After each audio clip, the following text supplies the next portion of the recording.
in law school how to think like a lawyer. Hi, good morning, miss. You may enter the room now. Thank you.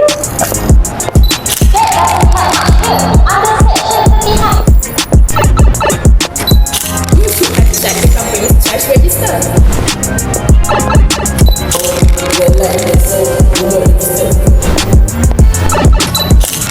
And how about me? It's valid between you and Banana Berhad. Good morning, everyone. As Banana Berhad is entering liquidation, I have called this. So, why is Banana Berhad entering liquidation? Banana Berhad is entering liquidation because the company is facing serious financial problems. They have borrowed money from several parties, which are Candy Bank, Ticketuk Finance, and Mr. Apple, and can no longer pay back their debts. This means the company is insolvent, so it has to stop operating and sell its assets to pay off creditors. I have called this meeting to resolve the issue of charge priority. Each party will present their claim over the company's asset. So let's begin. We are Candy Bank. We extended a 500,000 loan to Banana Berhad in January 2020. In return, we were granted a floating charge over all of the company asset and undertaking. What is a floating charge? A floating charge is a type of security given over a company's changing assets like stock, inventory, or book debts. The company can still use or sell these assets until something happens to freeze the charge. In this case, Candy Bank had a floating charge over all the company assets.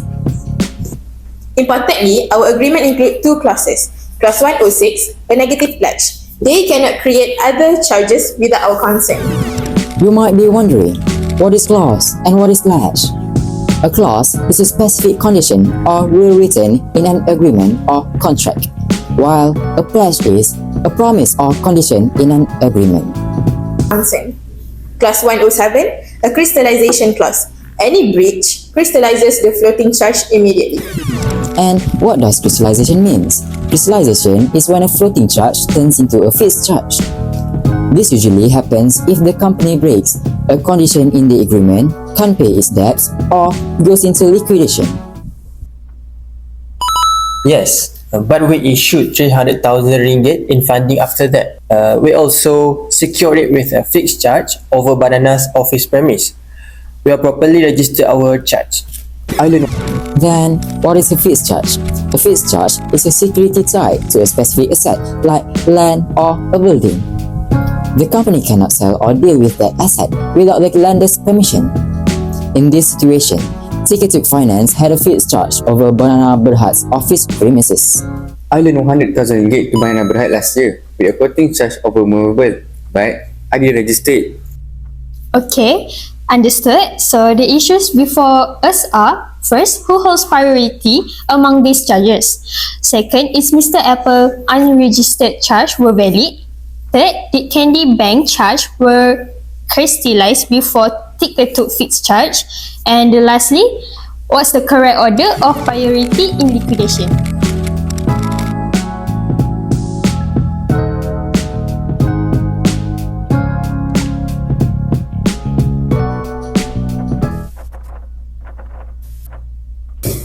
Hi, good morning everyone.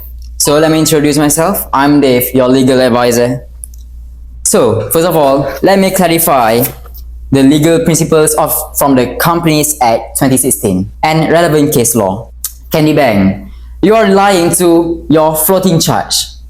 But typically, under common law, the general rule is well established as a fixed charge always has priority over a floating charge, even if the fixed charge is created later. Yes, that's correct. But we had clause 106, a negative pledge, and the company breached that clause by creating Ticketuk's charge without our consent. And for your information, there are two exceptions here. Exception 1, if a floating charge contains a negative pledge and the later fixed chargee had notice, then the floating charge can take priority. Exception 2, a floating charge may also take priority over a fixed charge if crystallized before the fixed charge was created. There are two exceptions to the general rule. Exception 1, if a floating charge contains a negative pledge and the later fixed chargee had notice, then the floating charge can take priority. But let's look at one of relevant case that guides our situation. First, United Malayan Banking Corp Berhad versus Aluminex in 1993. This Malaysian case confirmed that the general principle that a floating charge will usually be postponed to a later fixed charge unless the floating charge crystallized earlier or there was a negative pledge and the later fixed chargee had actual or constructive notice of it. So in our case, if taker 2 knew or is deemed to have known about Candy Bank's negative pledge and the floating charge had crystallized, then Candy Bank would take priority even though their charge started as a floating charge. That's exactly our point. We had clause 106, the negative pledge, and they just ignored it. They should have known. It was clearly registered. Wait, look. We were not trying to step on anyone's toes. We act in good faith. We did not see any warning sign or red light that said do not register. And what does the constructive notice means? Constructive notice means the law assumes that a person knows about something because it has been officially registered, even if they did not actually read it or see it. In Banana Berhad's case, Candy Bank's charge was registered, so taker 2 is assumed to know about the negative pledge, even if they did not see it. So in simple words, constructive notice means you should have known because the information was publicly available and registered. Ignorance is not a defense. It's called constructive notice, my friend. You should have checked the company's charge register. Exactly. Section 39 Companies Act 2016. This section explains that constructive notice is assumed when a charge is registered. This means anyone dealing with the company is assumed to know about the registered charge and any terms, like a negative pledge clause. Exactly. Under Section 39 Companies Act 2016, once the charge is registered, anyone dealing with the company is assumed to have constructive notice. That includes the terms like negative pledge.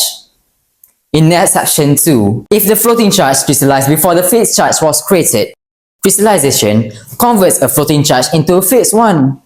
As we can refer to this case law of Dresner Bank AG versus Homun Tudon. In this case, the court explained that crystallization occurs when the auditor takes steps to enforce their rights, such as taking possession of the charged assets. Once that happens, the floating charge is no longer floating, it becomes a fixed charge.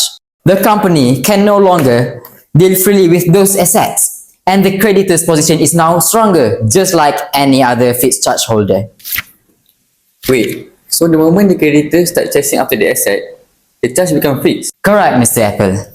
That's what crystallization means. Once it occurs, the charge becomes fixed. The company loses its freedoms to deal with those assets, and the creditor's position becomes legally stronger. Exactly why our rights need to be respected. They triggered the crystallization the moment they created another charge without our consent, as per clause 107. This is becoming a legal ambush. Unfortunately, Section 352 Companies Act 2016. This section says that if a charge is not registered with the company's commission within 30 days, it will be void against the liquidator and other creditors. So, if a company doesn't register a charge on time, that charge won't be accepted when the company is being liquidated. The person who gave the loan will be treated like a normal or unsecured creditor and will be last in line to get paid. Unfortunately, under Section 352 Companies Act 2016, if a registrable charge is not registered within 30 days, it's void against the liquidator and other creditors. So my charge doesn't count? It's valid between you and Banana Berhad, but not enforceable against other creditors or the liquidator. You are treated as unsecured creditor. So what is unsecured creditor? An unsecured creditor is the one who will be paid last during liquidation, after all secured creditors are paid. Banana Berhad breached clause 1. Before we go further, there's another law section that related to this.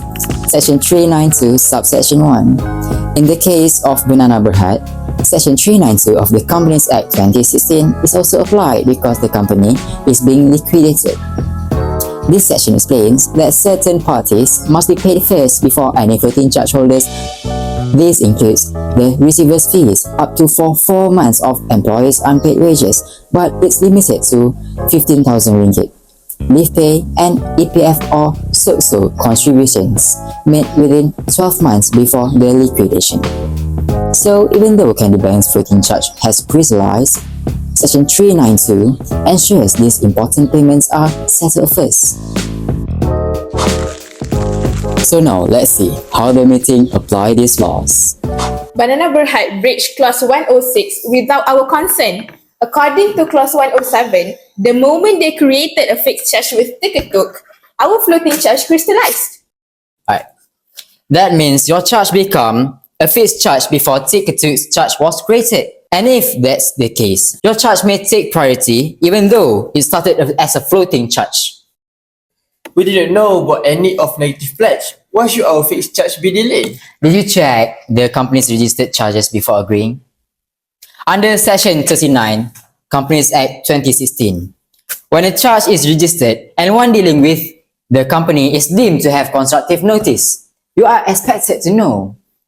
So if we did not actually know, the law still treat us as we did? Exactly. So unless you can prove no constructive or actual notice, Candy Bank's charge has priority. And how about me? Under Section 352, your charge is not registered. So in liquidation, you don't rank above any charge holder. You are unsecured creditor. I'm sorry. I had to pick this up. Hello? 20 million? I'm coming. I'm sorry, I gotta go. Have a great day, everyone. Thank you for your cooperation. Thank you. Bye. So, alright everyone. I have heard all your arguments and reviewed the relevant laws and cases. Now I will make my decision based on the facts and what the law says. So first, let's talk about Mr. Apple. Your floating charge wasn't registered under Companies Act 2016 under Section 352. That makes it invalid against the liquidator and creditors. So unfortunately, you will be treated as an unsecured creditor. Yes, I cannot expect that. Lesson learned. You must register everything next time. Yeah, exactly. So let's move on to the big one, which is Candy Bank and Tuk Finance. Candy Bank, your floating charge was created and re-registered back in January 2020. Not only that, your agreement had a negative pledge clause in Clause 106 and Clause 107. Said your charge would crystallize automatically if Banana Berhad created any new charges without your consent. That's right, and they went ahead and did it. That's a clear breach, which means our floating charge crystallized immediately. Yes, based on the Dresden Bank case, crystallization turns a floating charge into a fixed one, which gives you a much stronger legal position. So if crystallization happened before Tuk fixed charge was created, and from the timeline, it did to get the priority. But we didn't know about any of the negative pledge. That doesn't help much here. Under Section 39, once Candy Bank charge was registered, you are considered to have a constructive notice of it, whether you actually knew or not. I guess we should have done a deeper check before finalizing the deal. Yeah. So in summary, here's the final order of priority during the liquidation. And why does the company need to liquidate? Liquidation is necessary because it allows the company to officially close in a proper and legal way. Through this process, all outstanding debts can be sorted out fairly, and the company's asset will be sold to repay the creditors in the correct order, as required by the Companies Act 2016. This ensures everyone involved, especially the creditors, is treated fairly. Of priority during the liquidation. Firstly, are the preferential creditors that includes like unpaid employee salaries up to 4 months, EPF contribution, and SOCSO payments, as stated under Section 392, subsection 1 of the Companies Act 2016. Second is Candy Bank. Because your floating charge was crystallized before Tuk fixed charge and you had a valid negative pledge. Thirdly, Tuk Finance. Your fixed charge stands by its behind the candy bank due to crystallization and constructive notice. Last but not least, Mr. Apple, your floating charge wasn't registered, so you are an unsecured creditor. So guys, this isn't personal. This is just a law. Let this be a reminder to always check the charge register and register your securities properly. So, meeting adjourned. Mei bangun Mei. Woi, bangun. Mei bangun Mei. Kau tertidur ke ni? Kau tertidur? Aku suruh kau siapkan assignment tu. Ha? Bangun sekarang. Ini kau tengok cerita apa ni? Itu Mei apa kau tengok ni? Ha? Bangun sekarang. Bangun. Ini kau tengok cerita apa ni?